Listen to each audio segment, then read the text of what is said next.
Hello friend, welcome to my YouTube channel success science PYQ।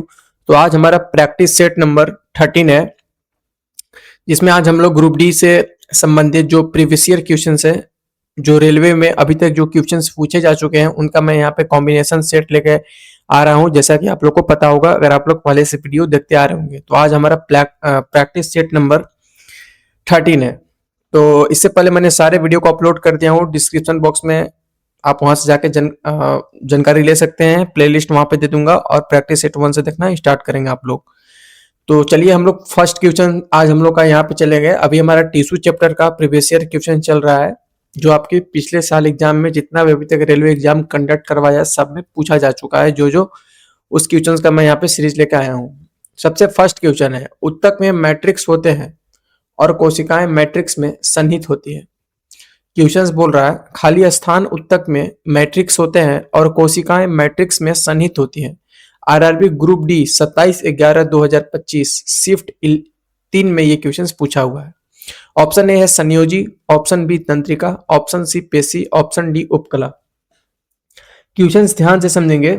खाली स्थान उत्तक में मैट्रिक्स होते हैं, ठीक है, और कोशिकाएं मैट्रिक्स में स्रावित होती हैं। किसमें, कौन सी कोशिकाएं में मैट्रिक्स स्रावित होती हैं?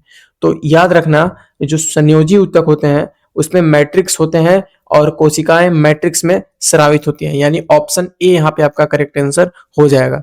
पूरे शरीर में अगर आपका सबसे ज्यादा कोई पाया जाता है तो वो है संयोजी उत्तक, ठीक है। सबसे ज्यादा संयोजी उत्तक आपके बॉडी में पाया जाता है। वहीं बात करें पेशी उत्तक का, तो ये 3 प्रकार का होता है। पेशी उत्तक कितने प्रकार का होता है? तो 3 प्रकार का होता है, ठीक है। चलिए, तो हम लोग कुछ संयोजी उत्तक के बारे में जान लेते हैं, कुछ इंपॉर्टेंट पॉइंट्स जो आपके एग्जाम के दृष्टिकोण से महत्वपूर्ण हो सकते हैं। पहला देखेंगे, संयोजी उत्तक का महत्वपूर्ण तत्व। इसका जो मूल कार्य है, शरीर के विभिन्न अंगों को आपस में जोड़ना और सहारा प्रदान करना। संयोजी उत्तक का जो मूल कार्य है, शरीर के विभिन्न अंगों को आपस में जोड़ना और सहारा देना होता है। रक्त की बात करें तो रक्त एक तरल संयोजी यानी फ्लूइड कनेक्टिव टिश्यू है। ये क्वेश्चंस पूछा जा चुका है कि रक्त कैसा संयोजी उत्तक का उदाहरण है। तो रक्त आपका तरल संयोजी उत्तक, जिसको इंग्लिश में फ्लूइड कनेक्टिव टिश्यू के नाम से जाना जाएगा। अस्थि के बारे में यानी बोन्स के बारे में बात कर लिया जाए तो यह शरीर के सबसे कठोर संयोजी उत्तक है, जो कैल्शियम और फॉस्फेट का बना होता है। क्या बोल रहा है? यह शरीर का सबसे कठोर संयोजी उत्तक है जो कैल्शियम और फॉस्फेट से बना होता है, ठीक है। हड्डी, अस्थि मतलब हड्डी होता है, ठीक है। और हड्डी भी एक संयोजी उत्तक का उदाहरण है। हमने पिछले वाले लेक्चर में इसके बारे में जाना था अच्छे प्रकार से। अगर आप वाकई में ग्रुप डी की तैयारी कर रहे हो, आप किसी भी एग्जाम की तैयारी कर रहे होंगे, अगर आपका साइंस बैकग्राउंड है, चाहे एएलपी टेक्नीशियंस, एनटीपीसी, तो आप इस वीडियो को कभी भी देख रहे होंगे तो आपको एकदम 100% है कि आप प्रीवियस ईयर क्वेश्चन जरूर देखेंगे, चाहे आप कभी भी तैयारी कर रहे होंगे। तो ये प्रीवियस ईयर सीरीज का ही मैं यहाँ पे सारा कॉन्सेप्ट लेकर आया हूँ, और जो इंपॉर्टेंट मेरे को लगता है मैं यहाँ पे तुम लोग को बताता हूँ। मेरा टारगेट है 2026 का जो ग्रुप डी का एग्जाम आएगा, नोटिफिकेशन आएगा इसका अक्टूबर में, ठीक है, और एग्जाम 2027 में कंडक्ट करवा लिया जाएगा। तब तक तुम लोग का फिजिक्स, केमिस्ट्री एंड बायोलॉजी का सबका प्रीवियस ईयर में यहाँ पे ला दूंगा, और मैथमेटिक्स का भी कोशिश करूंगा लाने का तब तक, ठीक है। अभी उतना अच्छा सेटअप नहीं है कि मैं एक दिन में 2 से 3 वीडियो अपलोड कर पाऊं, बट जितना हो सकता है मेरे से मैं करता हूं। चलिए, तो लिगामेंट की बात करें तो वह उत्तक जो हड्डी को हड्डी से जोड़ता है, ये पूछा जा चुका है। लिगामेंट किसको बोलेंगे? तो वह उत्तक जो हड्डी को हड्डी से ही जोड़ता है। यहाँ पे एक पॉइंट है, हड्डी को हड्डी से ही जोड़ता है, ये पॉइंट मेन है। जो लिगामेंट होता है वह हड्डी को हड्डी से ही जोड़ता है, इसको ध्यान रखना है। जो पॉइंट मैं इंपॉर्टेंट बोलूंगा उसको थोड़ा सा अच्छा मार्क्स करके तुम लोग अच्छा से उसको देखना। टेंडन को हिंदी में कांड्रा बोलते हैं। क्या बोलते हैं? कांड्रा। यह उत्तक जो मांसपेशियों को हड्डी से जोड़ता है, ठीक है। यहाँ पे देखो, ध्यान देने वाली बात है, पूछ देगा टेंडन का काम क्या होता है। तो टेंडन तो मांसपेशी को हड्डी से कौन जोड़ता है? टेंडन, जिसको हिंदी में कांद्रा बोलते हैं। लिगामेंट का क्या काम होता है? तो हड्डी को हड्डी से जोड़ता है। पूछ देगा क्वेश्चन, हड्डी को हड्डी से कौन जोड़ता है? तो कौन जोड़ता है? लिगामेंट जोड़ता है। मांसपेशी को हड्डी से कौन जोड़ता है? तो टेंडन जोड़ता है, ठीक है, ध्यान रखना है। उसके बाद एरिवोलर उत्तक, यह त्वचा और मांसपेशियों के बीच पाया जाता है और अंगों के आंतरिक स्थान को भरता है। यह भी क्वेश्चन पूछा जा चुका है कि जो एरिवोलर उत्तक है, यह त्वचा और मांसपेशियों के बीच पाया जाता है और अंगों के आंतरिक स्थान को भरता है। क्वेश्चन पूछेगा अंगों के आंतरिक स्थान को कौन भरता है, तो एरियोलर उत्तक आपका करेक्ट आंसर हो जाएगा। अगला एडिपोज टिश्यू यानी एडिपोज उत्तक के बारे में जानेंगे। तो इसे वसा उत्तक भी कहा जाता है। यह शरीर में वसा यानी फैट का भंडार करता है और ताप रोधी का कार्य करता है। पूछ देगा क्वेश्चन तुम्हें कि उत्तक में वसा उत्तक किसे कहते हैं। वसा उत्तक के नाम से किसे जाना जाता है, तो एडिपोज उत्तक को जाना जाता है वसा उत्तक के नाम से। बात करें उपास्थि के बारे में, तो उपास्थि को ही इंग्लिश में कॉर्टिलेज बोलता है। तो यह लचीला संयोजी उत्तक है जो नाक, कान और हड्डी के जोड़ों पर पाया जाता है, जैसे कान की पिन्ना, यानी जो कान का हड्डी होता है, जो नाक का हड्डी होता है, ठीक है, उसको उपास्थि बोला जाता है। ठीक ना, ध्यान रखना है। मैट्रिक्स की बात करें तो संयोजी उत्तक की कोशिकाएं एक अंतर कोशिकीय पदार्थ से धंसी होती है जिसे मैट्रिक्स कहा जाता है। ठीक। लिम्फ, यह भी एक प्रकार का तरल संयोजी उत्तक है जो प्रतिरक्षा प्रणाली में मदद करता है। तो ये सारे इंपॉर्टेंट पॉइंट्स होते हैं आपके संयोजी उत्तक से, तो इसको आप लोग स्क्रीनशॉट ले लेना। ये कहीं ना कहीं ये सारे वर्ड्स कहीं ना कहीं किसी न किसी एग्जाम में पूछा जा चुका है, चाहे एसएससी हो रेलवे हो। ज्यादातर इसमें रेलवे पूछा गया है, बट एसएससी का भी कुछ कुछ यहाँ पे पूछा गया है। जैसे ये पूछा है एसएससी ने कि खाली स्थान के बीच को क्या कहता है, तो उसको क्या बोले जाते हैं। देखो ये क्वेश्चन एसएससी पूछा हुआ है, मैं दिखा रहा हूँ तुम लोगों को। एडिपोज टिश्यू यह फैट का भंडार करता है।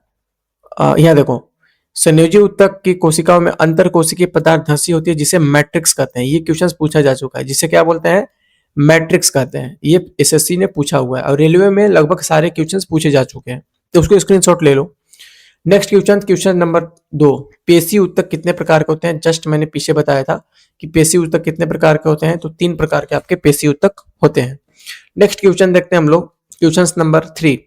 आज थोड़ा मैं जल्दी बनाऊंगा क्योंकि आज मेरे यहाँ लाइट का प्रॉब्लम है। एक्चुअली क्या हुआ है कि ट्रांसफार्मर जो होता है वो ब्लास्ट कर चुका है, तो हम न्यू ट्रांसफार्मर आने का वेट करेंगे। जितना देर इन्वर्टर से लैपटॉप चार्ज हुआ है, इन्वर्टर भी शट डाउन होने वाला है, तो इसलिए मैं वीडियो को थोड़ा फास्ट वे में मूव करूंगा। तीसरा है मानव शरीर की त्वचा का सबसे बाह्य परत कहलाती है। मानव शरीर की जो त्वचा होती है उसका सबसे बाह्य परत क्या कहलाता है। Option A sclera, option B endodermis, option C epidermis, option D hypodermis. बताइए क्या होगा। जो मानव शरीर की त्वचा का सबसे बाह्य परत यानी जिसको त्वचा बोलते हैं, जिसको आप लोग हिंदी भाषा में चमड़ी बोलते हो, तो वो बाह्य परत क्या कहलाती है। तो बेटा याद रखना ऑप्शन सी होगा, एपिडर्मिस कहलाती है। आरआरबी एनटीपीसी में ये क्वेश्चन आपसे पूछा हुआ है। नेक्स्ट क्वेश्चन देखेंगे हम लोग, क्वेश्चन नंबर 4। निम्नलिखित में से कौन सा हिस्सा मानव त्वचा का सबसे बाहरी हिस्सा होता है। वही क्वेश्चन है, सेम यही क्वेश्चन है, 3 नंबर ही, बस घुमा के क्वेश्चन पूछ दिया है। एकदम सेम यही क्वेश्चन है। तो चौथा देखो यही होगा सेम, उसका भी आंसर यही होगा, एपिडर्मिस ही होगा। जो मानव त्वचा का सबसे बाहरी हिस्सा होता है वो आपका एपिडर्मिस ही होता है, ध्यान रखना है इसको। नेक्स्ट क्वेश्चन देखते हैं, क्वेश्चन नंबर 5। निम्न में लाल संवहनीय संयोजी उत्तक है। निम्न में लाल संवहनीय संयोजी उत्तक कौन सा है। पहला प्लाज्मा, दूसरा श्वेत रुधिर कणिका, तीसरा रुधिर, चौथा लाल रुधिर कणिका। तो बोल रहा है लाल संवहनीय उत्तक कौन सा है, तो ऑप्शन सी करेक्ट हो जाएगा, रुधिर। रुधिर जो होता है वो लाल संवहनीय उत्तक का उदाहरण होता है। ऑप्शन सी यहाँ पे करेक्ट होगा। अच्छा एक चीज तुम लोग ध्यान रखना कि रक्त का पीएच मान पूछ देगा अगर तुम लोग, रक्त का पीएच मान यानी खून का पीएच मान, तो 7.4 होता है इसका, ठीक है।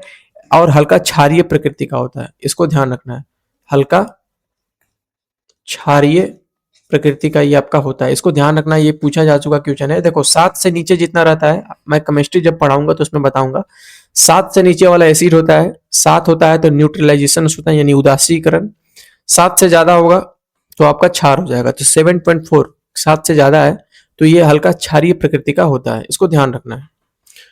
Next question 5। निम्नलिखित में से कौन सा कथन फ्लोएम में स्थानांतरण की प्रक्रिया की सर्वोत्तम तरीके से व्याख्या करता है।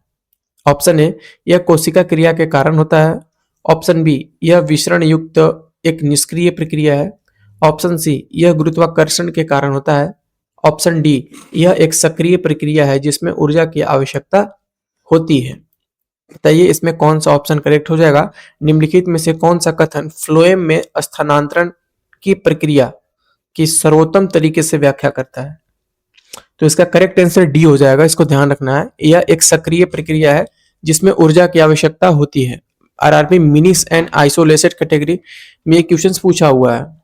नेक्स्ट देखते हैं क्वेश्चन नंबर 7। अब हमारा यहाँ पे पादप उत्तक अब यहाँ से स्टार्ट हो जाता है। तो पादप उत्तक हम लोग जंतु उत्तक खत्म कर चुके हैं, अब पादप उत्तक में हम लोग एंट्री कर चुके हैं। तो अब सब यहाँ से पेड़ पौधे के बारे में यहाँ आगे क्वेश्चन मिलने वाला है। एक पौधों में टहनियों और जड़ों के शीर्ष पर तीव्र वृद्धि दिखाई देती है, ठीक है। तो उत्तक की कौन सी विशेषताएं इस अवलोक का सपोर्ट करती है? ध्यान से समझो। एक पौधों में टहनियों और जड़ों के शीर्ष पर तीव्र वृद्धि दिखाई देती है। मतलब तीव्र वृद्धि कहने का मतलब जैसे छोटा पौधा है तो बड़ा हो गया, तो वही जब तीव्र वृद्धि दिखाई देगी तो उत्तक की कौन सी विशेषताएं इस अवलोकन का सपोर्ट करती है? ऑप्शन ए है घना कोशिका द्रव्य प्रमुख केंद्रक और कोशिका रिक्तिका नहीं। ऑप्शन बी लिग्निफाइड भित्ति वाली मृत कोशिका। ऑप्शन सी क्लोरोप्लास्ट और संग्रहित भोजन की उपस्थिति। ऑप्शन डी बड़े रिक्तिका और मोटी भित्ति। आरआरबी मिनिस एंड आइसोलेटेड कैटेगरी में ये क्वेश्चन पूछा हुआ है, ठीक है। देखो एक चीज जान लेना, जंतु उत्तक और पादप उत्तक, इनफैक्ट यूं कहे कि जो टिश्यू चैप्टर ही है बहुत इंपॉर्टेंट हो जाता है रेलवे के पॉइंट ऑफ व्यू से। तो इसको तुम लोग अगर एग्जाम से पहले मेरा मानना कि जो फाउंडेशन जहां पे पढ़े होगे उसका जो नोट्स बनाए होगे ना, तो नोट्स पढ़ना है इसका, ठीक है। नोट्स बनाए ही होगे, फाउंडेशन अगर कंप्लीट होगा तो उसका नोट्स पढ़ के जाना, वहां से बहुत क्वेश्चंस मैच करेगा। और इसका अगर नोट्स नहीं बनाओगे ना, अगर इसको नहीं अगर डिटेल से पढ़ोगे तो कुछ नहीं आने वाला है इसमें। इसका जो करेक्ट आंसर हो जाएगा ए हो जाएगा बेटा, घना कोशिका द्रव्य प्रमुख केंद्रक और कोशिका रिक्तिका नहीं होती है, ध्यान रखना है। अगला क्वेश्चन 8 नंबर, निम्नलिखित में से कौन सी विशेषताएं पादप और क्षतिग्रस्त उत्तकों को प्राणियों की तुलना में अधिक दक्षता पूर्वक पुनः जीवित करने में सक्षम बनाती है, ठीक है। तो ऑप्शन बी हो जाएगा विभा ज्योतिकी उत्तक की उपस्थिति, यहाँ पे करेक्ट आंसर हो जाएगा। आरआरबी मिनिस एज आइसोलेटेड कैटेगरी में ये क्वेश्चन पूछा हुआ है। अच्छा कुछ कुछ तुम लोग अपने से भी टेक्निक लगा के आंसर देने की कोशिश किया करो, ठीक है। तुक्का ही सही बट लगाओ, मेरे ऑप्शन देने से पहले ही लगाओ, वैसे तुम्हारा माइंड का जो होगा ना, सोचने और समझने की शक्ति विकसित होगी, ठीक है। तो इसका जो करेक्ट आंसर हो जाएगा विभा ज्योतिकी उत्तकों की उपस्थिति, यानी ऑप्शन बी आपका यहाँ पे करेक्ट आंसर हो जाएगा। क्या हो जाएगा? ऑप्शन बी आपका यहाँ पे करेक्ट आंसर हो जाएगा। नेक्स्ट क्वेश्चन देखते हैं हम लोग, ध्यान से समझना। नेक्स्ट क्वेश्चन, विभाज्योतक उत्तक की कोशिकाओं में निम्नलिखित में से क्या अनुपस्थित होता है? विभाज्योतक उत्तक की कोशिकाओं में निम्नलिखित में से क्या अनुपस्थित होता है? अच्छा, अब उपस्थित क्या क्या होता है ये जानेंगे। तो इसमें विभाज्योतक उत्तक में जो उपस्थित होता है ये होता है कोशिका द्रव्य, इसको लिखेंगे थोड़ा सा, कोशिका द्रव्य ये सब उपस्थित होता है। कोशिका द्रव्य के बाद क्या उपस्थित होता है? तो इसमें आपका कोशिका द्रव्य के साथ साथ क्या उपस्थित होता है, कोई बताएगा? कोशिका भित्ति भी होता है एवं केंद्रक भी होता है। कोशिका भित्ति, कोशिका भित्ति, और कोशिका भित्ति के बारे में मैंने बहुत अच्छा से डिस्कस किया हुआ है, इसीलिए मैं बार बार बोलता हूं, अगर जो न्यू सीरीज से जुड़े हैं ना तो डिस्क्रिप्शन बॉक्स में लेक्चर 1 से आप देखना, प्रैक्टिस सेट 1 से सब समझ में आएगा। देखो विभाज्योतिकी उत्तक में उपस्थित क्या क्या होते हैं? कोशिका द्रव्य होते हैं, कोशिका भित्ति होते हैं, केंद्रक होते हैं। तो क्या नहीं होते हैं निम्न ऑप्शन में से? क्या नहीं है? राजधानी नहीं है बेटा, ऑप्शन डी राजधानी नहीं होता है, ठीक है। ओक्यूल्स जिसको इंग्लिश में बोला जाता है। नेक्स्ट क्वेश्चन 10 नंबर, पादपों के जटिल अस्थायी उत्तक के संबंध में निम्नलिखित में से कौन सा सही कथन है? ऑप्शन ए जाइलम कार्बनिक पोषक तत्वों के परिवहन के लिए उत्तरदायी होता है। ऑप्शन बी फ्लोएम जल के परिवहन के लिए उत्तरदायी होता है। ऑप्शन सी ये पादप उत्तक है जिनमें एक ही प्रकार की कोशिका होती है। ऑप्शन डी ये उत्तक पादप की परिवहन प्रणाली के लिए आवश्यक है। बताइए कौन सा ऑप्शन सही हो जाएगा? पादपों के जटिल अस्थायी उत्तक के संबंध में निम्नलिखित में से कौन सा कथन सही है? तो यहाँ पे ऑप्शन डी करेक्ट हो जाएगा। ये उत्तक पादप की परिवहन प्रणाली के लिए आवश्यक होता है। जाइलम का मेन काम होता है जल को परिवहन करना और फ्लोएम का भोजन का संग्रह करना, इसको याद रखना। ज से जाइलम और फ्लोएम से भोजन का संबंध, बस ये याद रखना शॉर्ट ट्रिक के माध्यम से। 11th नंबर देख लेते हैं, कौन सा या कौन से तने और जड़ों के वृद्धि वाले भागों में विद्यमान रहता है तथा वह इनकी लंबाई में वृद्धि करता है? ऑप्शन ए केवल पार्श्व विभाज्योतक। ऑप्शन बी केवल अंतर्विष्ट विभाज्योतक, ऑप्शन सी पार्श्व विभाज्योतक और अंतर्विष्ट विभाज्योतक, ऑप्शन डी केवल शीर्ष विभाज्योतक। क्वेश्चंस ध्यान से समझेंगे, कौन सा और तने और जड़ों के वृद्धि वाले भाग में विद्यमान रहता है तथा वह इनकी लंबाई में वृद्धि करता है। तो सिंपल ये पूछ रहा है कि जो पौधों में लंबाई में वृद्धि होती है वो किसके द्वारा होती है, तो ऑप्शन डी हो जाएगा करेक्ट, केवल शीर्षस्थ विभाज्योतक के माध्यम से ये होता है। ठीक है, जबकि पार्श्व विभाज्योतक जो होता है तने और जड़ों की चौड़ाई बढ़ाने में मदद करता है। पार्श्व विभाज्योतक का क्या काम होता है, इसका लिखेंगे थोड़ा सा, तना और पार्श्व विभाज्योतक का तना और जड़ों की चौड़ाई बढ़ाने में, तना और जड़ों की चौड़ाई बढ़ाने में।